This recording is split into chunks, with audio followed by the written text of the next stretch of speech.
Air controllers at Miramar handle close to 1,000 planes a day. About half are takeoffs.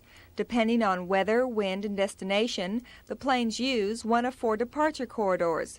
2 of the corridors go right over Aero World. The Navy planes are supposed to reach an altitude of 2,000 feet.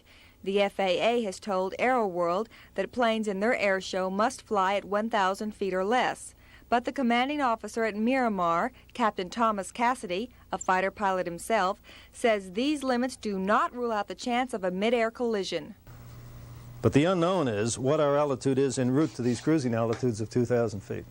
The temperature of the day makes a difference, the thrust of the engine. You're saying on some days they may be flying at 1,000 feet over that particular airspace? It's possible. You can see the airspace above Aero World from the tower. Cassidy feels it would be difficult for pilots to spot an Aero World plane. Aero World is proposing a late afternoon air show. And it's difficult for our pilots who are taking off, raising landing gear, adjusting wing positions, raising flaps, accelerating, leveling off. They're busy. Late afternoon sun low on the horizon. It makes it difficult for them to see out. An Aero World spokesman says the air show makes the park unique, but he wouldn't say whether plans to build the park would be dropped if the air show was prohibited. He does hope modifications being developed now will remove the Navy's objections. The Navy's arguments made enough of an impact on the council members for them to vote for a 90-day delay.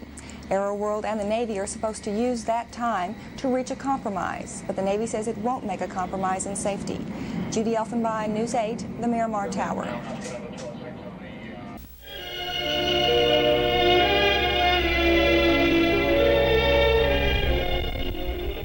Last September, Aero World put on a demonstration of the proposed air show.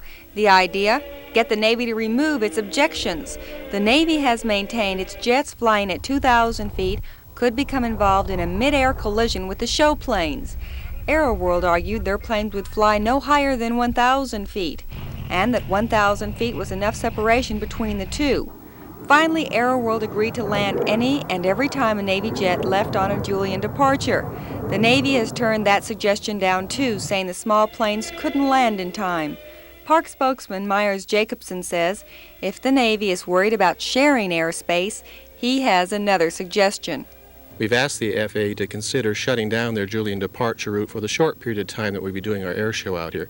By the way, the Navy would not be, their departure route would not be closed from the base. They could still go out the Seawolf departure. It's something we didn't want to do, but evidently the Navy's forcing us into it. But with all the 2 separate investigations into the near misses, doesn't that bring any doubt into your mind that the Navy might be right?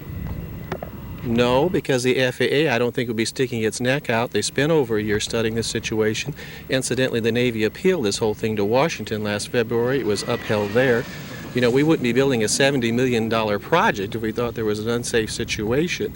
Jacobson hopes the Navy will meet with the FAA later this week, and since compromise hasn't seemed to work so far, he thinks the firmer stand will get Aero World off the ground. Judy Elfenbein, News 8, on the future site of Aero World.